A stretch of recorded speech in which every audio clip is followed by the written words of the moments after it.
Salut tout le monde, c'est Sylvain, comment allez-vous? Bien j'espère, merci pour votre fidélité. Merci de me retrouver pour le tirage de la semaine du 29 avril au 5 mai 2024. Une semaine que je vous souhaite remplie de plein de belles énergies et, croisons les doigts, de soleil. Allez, c'est parti. Connectez-vous à votre intuition et regardez tout de suite la carte correspondant à votre signe, bien évidemment, mais également celle correspondant à votre ascendant et à votre signe lunaire. Comme ça, vous aurez davantage de renseignements et davantage de conseils. L'ordre du tirage des signes de la semaine est le suivant.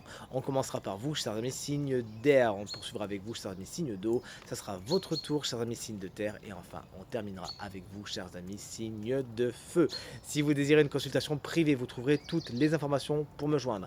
Dans la barre de description de cette vidéo, elle s'affiche également au bas de votre écran. Le numéro de téléphone, quant à lui, il est juste ici. Allez, c'est parti, place au tirage. On commence comme convenu avec vous, chers amis, signe d'air. Toutes les cartes sont à l'endroit.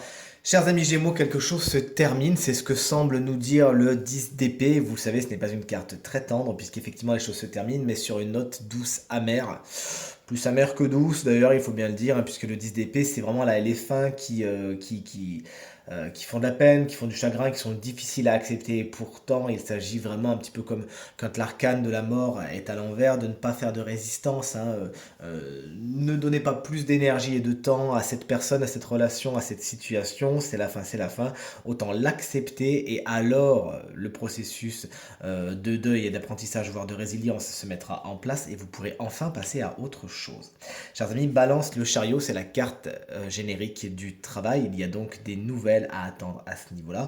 On vous les souhaite bien évidemment très bonnes, mais toujours est-il, le travail semble être le domaine le plus important de votre semaine. Vous nous en direz des nouvelles dans les commentaires, on a hâte de vous lire. Mais également, c'est une énergie qui vous parle de succès, de détermination, de conquête, des énergies qui sont vraiment à votre disposition cette semaine. Et enfin, chers amis et collègues Verseau, le 5 de bâton vous annonce des conflits. Vous n'êtes pas d'accord avec tout le monde et tout le monde n'est pas d'accord avec vous. Le torchon pourrait même brûler et pourquoi pas dans le milieu du professionnel puisque c'est la carte du chariot qui est juste à côté. Sachez autant faire se peut. Instaurer un dialogue bienveillant au cours duquel tout le monde peut entendre les arguments des uns et des autres, en vous rappelant premièrement que c'est pas grave de ne pas être d'accord, on a le droit de ne pas être d'accord, mais qu'on peut toujours trouver un terrain d'entente, du moins désamorcer les conflits si on en parle et si un dialogue s'installe. Chers amis signes d'eau, c'est votre tour. Les tirages se suivent et ne se ressemblent pas puisque là toutes les cartes sont à l'envers, vous allez le voir, mais n'oubliez pas, carte à l'envers, carte conseil, 3 de coupe. C'est pour vous, chers amis. Cancer, le voici, le voilà, lorsque la carte est inversée, vous avez du mal à trouver votre place au sein d'un groupe existant. Il pourrait même y avoir quelqu'un qui peut être en trop. Est-ce que c'est vous? Est-ce que c'est quelqu'un d'autre? Toujours est-il, le cœur n'est plus vraiment à la fête puisque cette triangulaire, c'est de ça que nous parle le 3 de coupe, hein, n'est pas spécialement la bienvenue et son lot d'intrigues pourrait bien frustrer quelques éléments, quelques petites journées de votre semaine. Sachez encore une fois, tout comme le 5 de bâton qu'on vient de voir pour les Verseaux, instaurer un dialogue bienveillant au cours duquel tout le monde pourra exprimer ses arguments et trouver un terrain d'entente. Chers amis, Scorpion, le 9 de bâton est à l'envers, vous êtes fatigué cette semaine et vous manquez de ressources, vous ne vous êtes pas assez reposé, peut-être avez-vous tiré sur la corde, ça ne vous a pas fait que du bien. Il s'agit maintenant de trouver des plages de repos parce que de toute façon, que ce soit au niveau du corps, physique, mental ou émotionnel, il y a vraiment un trop-plein. Il s'agira cette semaine de trouver des plages de repos afin de vous régénérer. Et chers amis, Poisson, le 7 d'épée est à l'envers. Tant mieux, j'ai envie de vous dire, car si à l'endroit il traduit des trahisons, des duperies et autres mensonges, à l'envers vous arrivez justement à les débusquer avant que cela ne vous atteigne. Vous savez ouvrir l'œil et le bon et votre intuition, on la connaît chers amis Poissons, elle est particulièrement aiguisée, vous sera d'une grande aide, vous sera un précieux allié cette semaine puisque ça vous permettra de voir les choses avant même qu'elles s'installent dans la matière. Et vous saurez trouver l'agenda secret des personnes qui auraient l'outrecuidance de vouloir vous cacher quelque chose. Vous-même, vous savez rester droit dans vos bottes cette semaine et ça vous porte. Vous voici, chers amis, signe de terre, chers amis taureaux, qu'on embrasse très très fort. Si vous fêtez votre anniversaire cette semaine, ceci qui est le cas de mon amie Julie, qui fêtera son anniversaire dimanche à venir, et que j'embrasse déjà bien bien fort.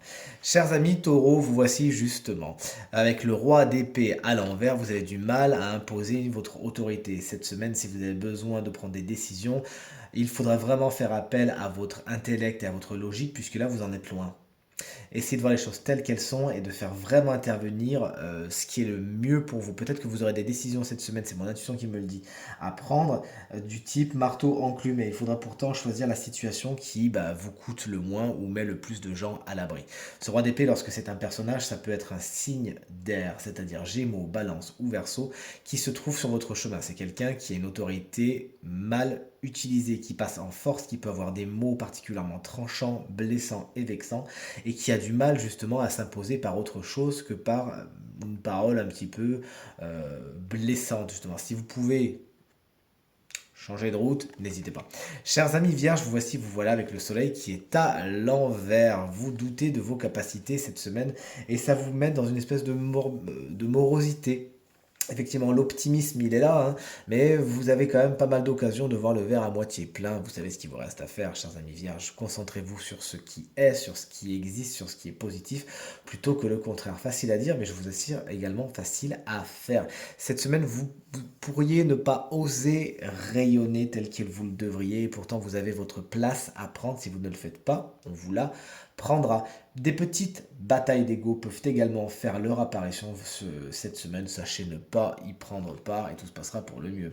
Et chers amis Capricorne, on est avec la grande prêtresse, elle est à l'envers. Il y a des secrets et lorsque la grande prêtresse est à l'envers, c'est des secrets qu'on vous fait. C'est fait exprès, ça reste derrière le voile de la papesse et pour l'instant on ne vous le dit pas et c'est fait consciemment. Bon, concrètement, si c'est des petites histoires pas spécialement importantes, laissez passer, vous avez vraiment autre chose à faire. Vous pourriez vous ressentir un petit peu déconnecté de votre intuition et pourtant la grande prêtresse est une énergie très importante à ce niveau-là. Essayez de faire certains travaux ça vous aidera à voir venir les choses et à comprendre plus rapidement que la moyenne, que ce que vous avez l'habitude de faire, les situations que vous traversez. Des petites lenteurs également, notamment administratives au niveau des papiers, sont à attendre, chers amis Capricorne. Et enfin, chers amis, signes de feu, vous voici, vous voilà, on termine ce tirage avec vous, notamment avec vous, chers amis Bélier, le 4 de bâton est à l'envers, ça manque de stabilité cette semaine, il y a des choses qui devaient s'officialiser, qui devaient se concrétiser, bon, c'est pas pour de suite, il faudra procrastiner un petit peu avant d'officialiser certains engagements. Certains engagements peuvent d'ailleurs justement être annulés, c'était prévu comme ça, malheureusement, il faudra un petit peu revoir la copie, procrastiner, changer la façon de se faire et replanifier l'agenda. Vous pourriez être un petit peu fatigué, on vous demande cette semaine, on vous conseille, notamment c'est le tarot qui vous conseille ça, de vous reposer, de ne pas aller trop vite en besogne et de marquer certaines étapes sur votre parcours afin qu'il soit le plus régulier et le plus abouti possible. Chers amis, Lion, la carte du monde est une carte hautement positive, félicitations, vous savez boucler des boucles, aller au bout des choses. Il y a quelque chose, un projet, quelque chose qui vous tient à cœur, qui va jusqu'au bout et qui est couronné de succès. Le succès est d'ailleurs quelque chose de particulièrement important pour vous cette semaine, c'est une des énergies principales de votre semaine, vous l'attirez à vous tout naturellement. Les boucles sont bouclées, on l'a dit, votre rapport avec les autres est particulièrement bien aussi, votre relationnel est bien aspecté, et si vous avez des histoires à faire avec l'étranger, qui concernent l'étranger, c'est très bien aspecté également. Et enfin, chers amis Sagittaires, on termine avec vous. La reine de bâton, la reine des signes de feu, est à l'envers. Elle peut peut-être vous représenter. Vous êtes vous-même dans des énergies d'impatience, parfois même de colère, de frustration, pourquoi pas de jalousie. C'est pas ce qui est le plus recommandé pour vous, bien évidemment. Sachez temporiser votre énergie cette semaine, tout se passera pour le mieux. Ça peut être d'ailleurs une personne, tout comme vous, signe de feu, Bélier, Lion ou Sagittaire, qui se montrera particulièrement pressurisant et qui pourrait se mettre sur votre chemin. Sachez si vous pouvez l'éviter, la mettre de côté, tout se passera pour le mieux.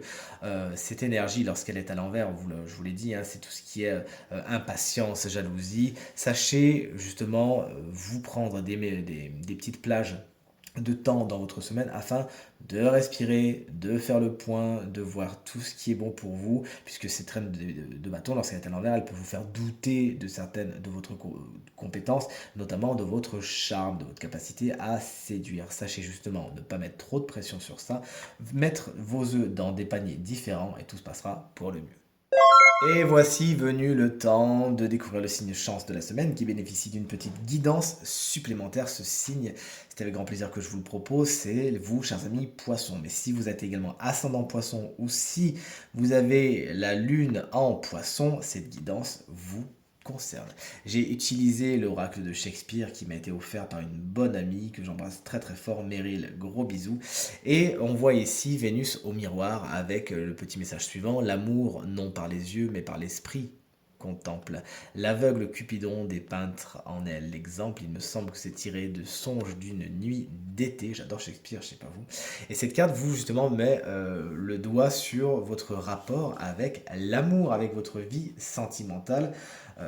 Tout simplement, l'amour, vous savez, c'est pas quelque chose de ni raisonnable ni spécialement sensé, et parfois ça nous pousse à agir d'une façon, disons, discutable, puisque notre perception peut être modifiée par l'amour, qui, à ce qui paraît, rend aveugle, c'est ce qu'on dit en tout cas. Mais les sentiments authentiques, dit-on aussi, ne prennent pas spécialement en considération ce que voient les yeux, on voit la personne, on voit la personnalité. Habituellement, on aime une personne, bien sûr pour son apparence physique, mais également pour ce qu'elle est vraiment. Et cette semaine, on vous conseille d'aller vers ça, vers la réussite de votre cœur, à percevoir la vraie valeur des personnes que vous aimez, de la personne que vous aimez.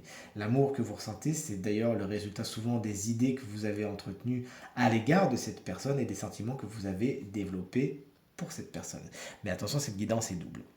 Cette carte également va vous dire que chérir une personne au point de ne penser qu'à cette personne, ça revient à vous ignorer et c'est pas non plus ce qui est le plus positif pour vous. Vous l'avez compris, donner la priorité à vos relations amoureuses, pourquoi pas, mais en faire vraiment le point central du laser. Vous savez qu'au bout d'un moment, ça va tout simplement brûler la toile. Une guidance double qui vous invite donc à vous intéresser aux deux aspects précédemment employés. En tout cas, de mon côté, je ne peux que vous souhaiter des relations amoureuses et sentimentales épanouies et épanouissantes, inspirées et inspirantes. Tirage terminé, j'espère qu'il résonnera avec un maximum d'entre vous et vous permettra de passer la semaine la plus positive possible. Merci infiniment pour vos encouragements, vos partages, vos commentaires qui me vont droit au cœur et me touchent énormément. Je vous embrasse bien fort et je vous dis à très très vite. Salut!